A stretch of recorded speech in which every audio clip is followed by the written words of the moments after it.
How's it going? Welcome back to Esports Meditation. I'm your host, BowmanShoota, and today I'm going to be talking a lot about the Overwatch League and its impact on the esports scene. And I know I'm a little bit late to the game with this video, but I do think it's going to still have an impact because over the next couple months, and as we get towards the second half of the year, there's going to be a lot more announcements about the Overwatch League. I know currently they're working on finalizing the teams and the bidding for all that. We've seen certain esports teams actually move. I believe it was Rogue moved to Las Vegas. I believe it was either Rogue or Misfits, looking obviously to try to bid for Las Vegas as their city since they moved their entire operation over there.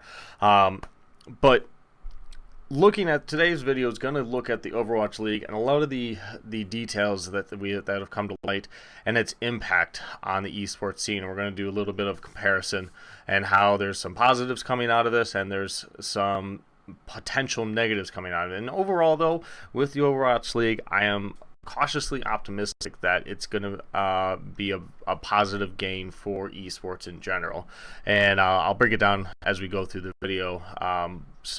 But hopefully as these announcements come out, we can take I want to go back and review this video and then have follow-ups to it on whether or not the things lined up the way I think they're going to line up, and whether or not they're doing drastic changes compared to what we've had. We've had a couple of interviews with the esports director of Blizzard and the president of Blizzard that have dropped some tidbits this month about certain things coming up. So we'll talk about that. Now, the number one goal of the Esports League that I've seen them really talk about is players' rights and players' contracts. Okay, there's a lot as we see in the news all the time. Almost, I feel like a couple of times a month, there are issues with player contracts, and it's not in one particular sport. It's not with one particular team. It is across the board. Big teams, small teams, all of them. There are issues with player contracts where, like with the players for Counter-Strike recently, with the PEA and the ESCL Pro League conflict, where the players didn't want to give up ESL Pro League for a untested PEA league. Now, obviously, this is a little bit old news, but at the same time, the idea was there was a clause in their contract that all the team owners were like, "Oh, it doesn't really matter. It's just in there as part of a standard contract," and it involved whether or not the player or the team had the right to choose in what tournament the team played in. And in this case, it was the team that had the choice. But all the team owners were like, we're never really going to actually enforce that. But then they turned around and were like, it's in your contract. Those types of oversights that basically put the players in an awkward position where they're either going to do what they did in Counter-Strike and basically go no, and they band together, and either the team owners basically get rid of them all or they back down. The focus with that Blizzard has talked about a lot is player rights and contracts and making sure that is a fair system. And their statement to add on to that as far as what they want, how they're going to achieve that, is by getting teams making teams more profitable. Now, the plan they have in action is because the current esports market, a lot of teams aren't very profitable. If they are profitable, it's on a small margin or a slightly larger than small margin, and it's because they've done a good job of marketing and merchandising and all that stuff. And they bring up the point where they're going with the localization model, and obviously Blizzard knows this is going to be a slow rollout over time, but what the localization model takes advantage of is you do have a lot of esports fans that don't necessarily live in LA or near Cologne or near New York who can travel to these big venues or travel to Atlanta for E-League events, but they very easily go to Chicago. They very easily go to San Francisco. They go to Tallahassee, and they go to these more local cities for these traditional sporting events, and they spend lots of money there. They buy merchandising, they buy vending, they buy food, they tickets, all that stuff, and there's tailgating, there's a whole market and mini economy around sporting events, and Blizzard wants to take advantage of that model with their Overwatch League, which I can't say I blame them, because right now, if they are really getting all these investors, and we have seen some, like Liquid has the Golden State Warriors, and Dignitas has the 76ers. Big teams, traditional sports teams, and also big money coming in to buy these spots and get these Overwatch League spots.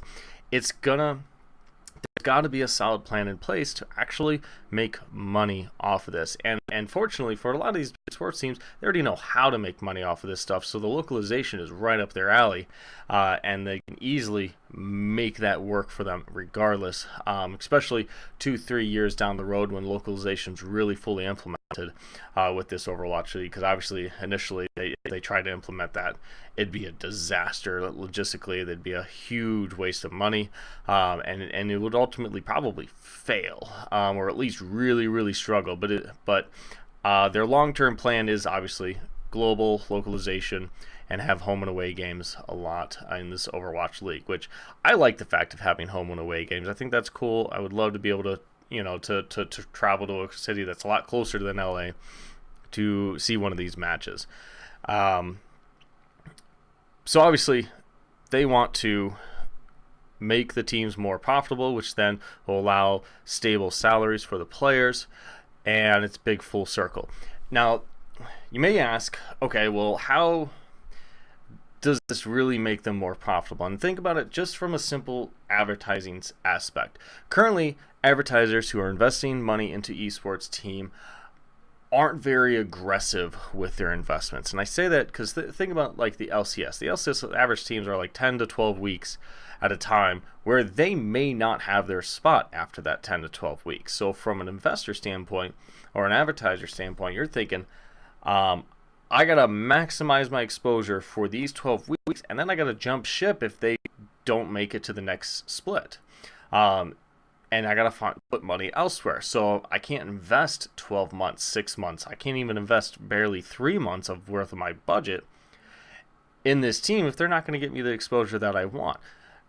In comparison with the Overwatch League, with the teams having the permanent spots forever, basically, advertisers and investors are going to put a lot of money into that. That's why you see, look at the E-League, for example. The E-League has been able to get obviously with Turner, they have lots of already existing relationships which have helped, but it's a lot easier with E-League being now a permanent staple, that the tournament itself, the seasons and the major, have big advertisers, because those advertisers know the E-League's not going anywhere. We can put money into E-League and we're going to get our ROI, our return on investment, on that investment. Versus you don't necessarily see Arby's, you don't see B-Dubs sponsoring individual teams, because on the individual team levels, in even Counter-Strike, you don't know if they're going to make the major.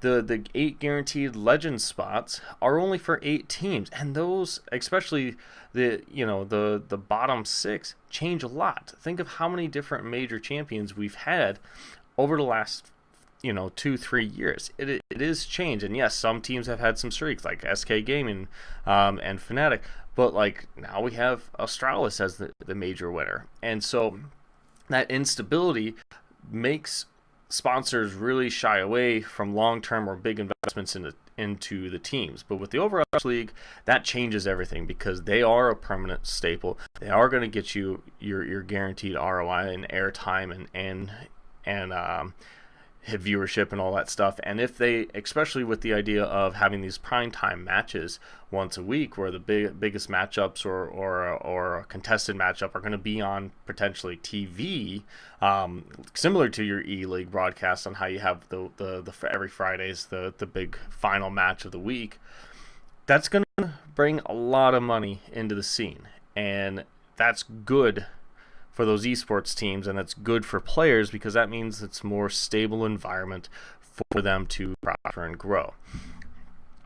So obviously from a financial standpoint, the setup that Blizzard is going for with the Overwatch League, especially long term, has a lot of good financial benefits and a lot of stable things about it. Now, whether or not you agree with that, that's fine. It's just my opinion based on the facts that I see it, and based on my business experience, that a lot of businesses fail because they think too short term, and they really got to look at that long term. And it looks like Blizzard is planning for the long term. Now, obviously, they're not going to have localization immediately, because part of the localization, also they talked about, they have the combine coming up where a bunch of players compete, and basically the top get filtered into the combine. They show off their skills, and teams potentially can draft them. And the hiccup that causes is with the current teams. There's a pro scene going on right now, and technically it's the preseason or whatever you want to call it, between like Apex and ESL and all that stuff. But you have existing teams that have a lot of good chemistry, that are dominating these matches, and you don't necessarily want to initially break that up. Now, thankfully, Blizzard's not an idiot about this thing. You got Nazar, actually, the esports manager for Blizzard. He says, we're not going to be ignoring existing teams. We're actually going to try to include everyone. The way we'll break this down is in the team sales process that we can't share more details on that, et cetera, et cetera. But basically,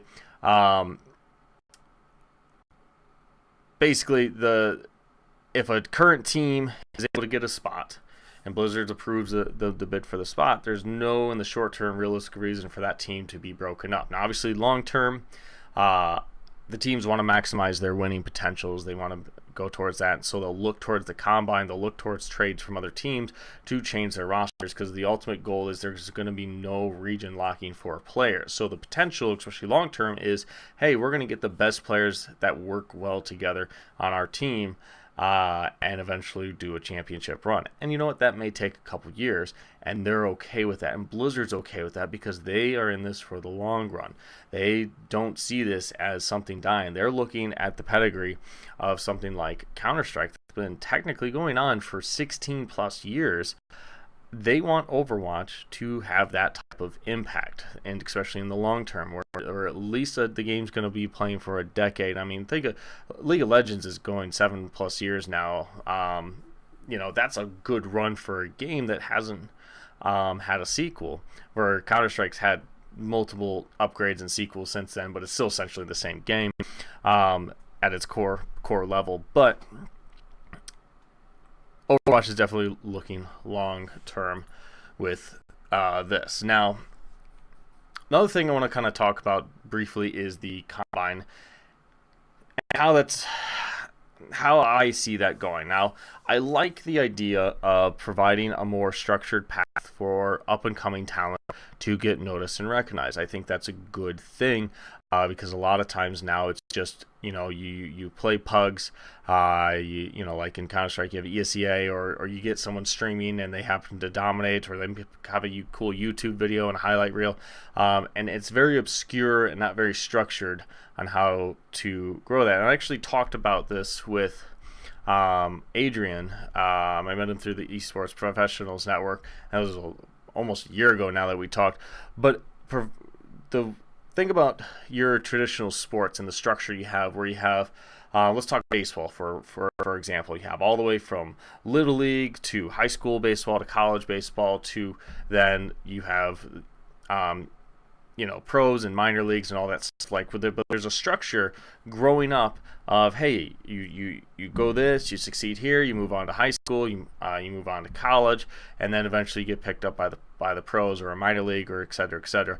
But there's a progression, and there's a established system on how up and coming talent can get recognized and picked up by these pro teams. And I like that concept, that the potential's there for up and coming players to be picked. Now, the one thing that differs is there's not going to be a quote-unquote draft, at least not anytime soon. Maybe a few years down the road there may be a draft when we really have the localization at a global setting, where all the regions have their own cities and we have existing teams. At least probably there has to be at least 30 plus teams, in my opinion, before we really start looking towards a draft system.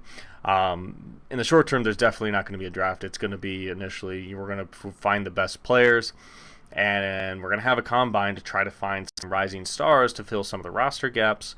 But at the same time, a lot of your existing pros are going to be the majority of the rosters for all your teams, and that's not a bad thing, because obviously they've worked hard for their spots, and they definitely deserve not to be just dumped and left for a bunch of rising talent. But the fact that there is a structure in place for rising talent to be acknowledged and recognized, I think is a good thing. Now, obviously, we don't know the details of how the combine is going to work. We also know how CGS didn't work out with their combine. It was kind of a joke.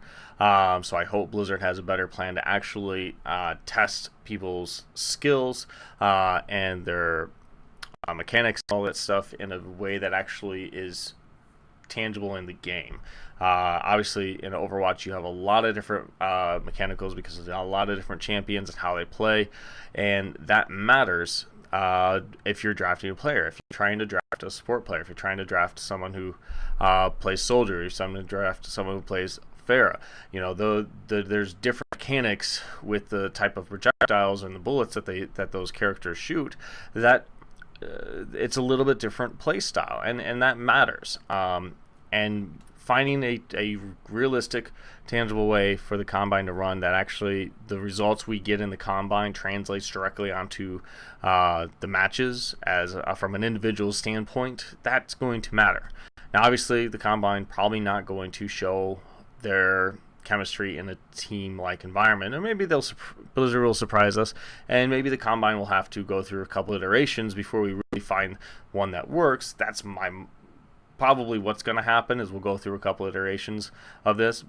But in my opinion, the combine is on its base level a good tool for, in the short term, filling in the roster gaps that are definitely going to be there in the beginning, but also allowing opportunities for rising upcoming talent, a more structured path to making the pro scene. So, and I am in favor of that. Whether or not Blizzard implements it in a way that works, we'll see, because obviously past attempts have not been very successful. So I hope so. I'm cautiously optimistic about this. So, all right. So obviously, we're probably realistically not looking at the Overwatch League really starting until at the earliest quarter 4 of 2017 or quarter 1 of 2018. Because if you look right now, and I'll pull it up and just kind of quickly, if it will load, list off just for the Overwatch League the openings for jobs with Blizzard. Okay. So, there's community manager, head of business analytics, actually. So 1, 2, 3, 4, 5, 6, 7, 8, 9, 10, 11 spots currently just for the Overwatch League that they're hiring for. Okay, now this list is drastically smaller than it used to be, because right now all the positions are, head of global external events, head of human resources, web editorials. They're looking for senior business analysts, senior administrative assistants, senior manager finance. Like, they're looking for the heads of departments at this point, which means they've definitely hired a lot of solid people below there to get the ball rolling in a lot of directions. But at the same time, without these main people in place, they really can't take that next big step forward as implementing and planning the league, because obviously these people, once they get in place, once they get hired, are going to have big opinions on where they want to take the Overwatch League and how they're going to structure it. And obviously Blizzard has a vision, but that vision has to be implemented. There has to be the nuts and bolts and the action plans, and probably a crap ton of PowerPoint presentations, but that's what all these people are going to do, and they have to then delegate it out to their people to get the data, to get the analytics, get all those things done and in place in order for this league to actually run. This is a big endeavor. This Overwatch League and the long-term plans Blizzard has, it's a big endeavor, and they're putting a lot of money into it, which is also why they're looking for that buy-in from these teams for the long haul, setting up permanent teams in cities where entire teams will have to move their operations to those cities. Otherwise, logistically, financially, it's not really going to be as viable. So, and that may cause a challenge for some teams, because like right now, like in the LA area, you have a lot of teams based out of LA. But there's only going to be 1, maybe 2 LA teams in the long run. Now, in the short term, it's probably not going to be a big deal.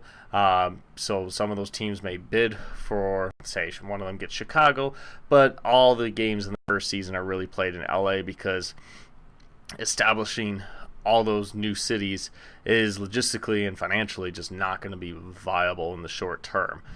Maybe by season 2, definitely, but season 1, it's not going to be a big deal if they don't make the full move to those new cities. But in that first season, these teams are definitely going to have to, at least on the back end, on the management side and the owner side, move their operations over there, and maybe they just have the a team house to finish off the season in LA or wherever it's going to be based, and then they move the team the next year during the off season. So that's going to be a challenge. That's going to be but Blizzard's definitely gearing up for this, and since these jobs are still posted as of today, which today is, as of if you're watching this later, is February 22nd, they're probably not going to fill these until, realistically, after all the interviews and the applications they'll receive and go through that, they're probably not going to have these people actually start in their positions until at the earliest end of March. Probably mid-April at the latest, because this is a big endeavor. You got a lot of shoes to fill, and maybe they'll start sooner than that, but since the applications are still open for people to apply, which means they're probably not going to fill that spot until at least 2 weeks after they close the applications. And right now it doesn't necessarily say when this is going to close. Yeah, there's no date on here on when this application is going to be taken down. So Overwatch League is going to be very interesting. The non-endemic sponsors coming in and buying these spots is going to it's gonna cause a lot of bubbles. And to kind of, as we wrap this up, I know this is a long video, we're over 20 minutes already, how this is going to impact esports on a broader view and outside of just Overwatch. The biggest thing it's going to impact is by creating stability. And I guarantee other esports, probably not some of your bigger ones, will eventually latch on to the localization project, because and I think Blizzard's thinking about this as well, because a lot of these teams who are buying in, like take Liquid or Dignitas, they have multiple teams in multiple games, and if they are relocating to a single city as their home base of operations, it would only make sense that the venues they are using for Overwatch League, they try to maximize their revenue from by hosting multiple events. And that means potentially other esports will eventually and I'm talking, this is probably realistic at the earliest, probably 3 to 5 years out, we'll start doing more localization and having home and away games, and other leagues are going to start structuring like that. And obviously League of Legends is hinting at having not a localization, but at least having more big investors own the teams and having a more standardized, where there's not necessarily relegation. And obviously Riot does whatever Riot does, and we'll see how that all plays out. But I do foresee some esports taking advantage of the localization on top of Overwatch and maximizing the money they get out of the venues. And obviously, if this really takes off, there would be a viable option for permanent studios, for instance, permanent studios to host different games, venues, having a little broadcasting booth, kind of like they have at a lot of sporting venues right now. Like, the United Center can do basketball and hockey, and it's the same broadcasting booth, 2 completely different sports, but at the same time, it can be easily adapted and multifaceted in order to accommodate that. And I think in the long term, that's going to be a huge change in the esports world based on this Overwatch League, especially if it's a huge success, especially if it's a financial success, which is going to be the biggest thing from a business aspect, because making these venues that they use multi-game and multi-faceted will just drive the esports economy up.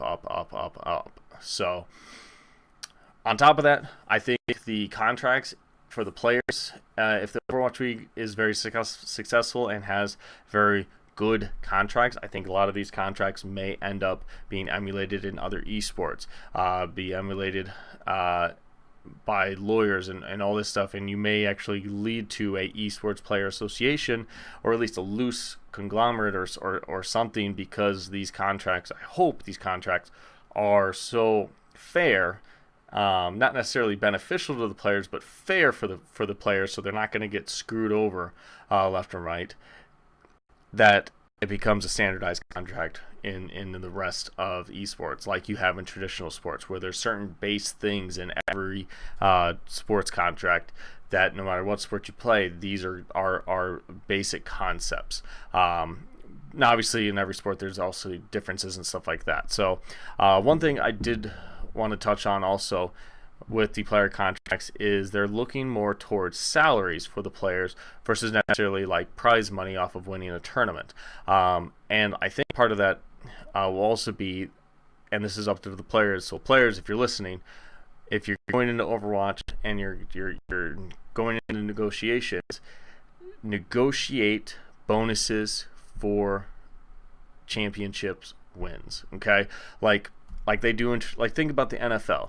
You have your standard player contract. You're going to get X amount of money per year, but if you win certain championships or a division or the Super Bowl, you get bonuses. And so remember that, players, going in these contract negotiations, the same thing applies to you. If there's no prize pool anymore that these players are going after, and it's all salaried and it's just prestige that they're going after, there's still got to be, you still got to take care of yourself a little bit. So I hope Blizzard already has this structure built in where there's bonus opportunities, and obviously in the beginning it's going to be more minimal than the long term. But if you're a star player, you should get a bigger bonus, especially if you carry your team and win the world championship, than necessarily your support. Same thing with a quarterback versus, you know, the punt returner. Like they're different tiers, and they both deserve a bonus, but there's different levels of the bonuses as well based on the impact you have on the game. Now, Overwatch, obviously, there's only 6 players on the team, and so each player does have a bigger impact, so they're probably not going to be as much a discrepancy in those bonuses, but there will be, and it's not going to be surprising. So